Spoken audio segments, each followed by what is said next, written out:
जय श्री राम। हेलो दोस्तों, कैसे होंगे सब चीज़ें। जैसे मैं मुकेश मांझी ना एक नया वीडियो किया आज के लोग में, क्योंकि हम जा रहे हैं काम पे। आज सुबह सुबह का टाइम लगा, इसीलिए हम निकल चुके हैं आज काम पे। मैंने बोला क्यों ना आज सुबह सुबह वीडियो बनाया जाए, क्योंकि आज है मेरा चैलेंज का 7वां दिन।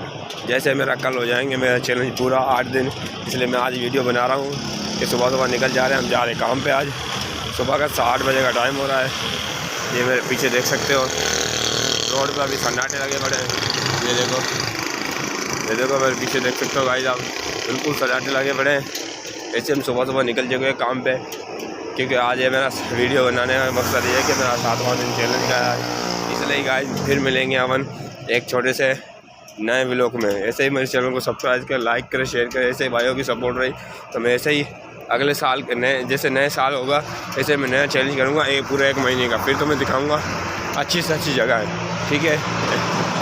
जैसे फिर मिलते हैं नए व्लॉग।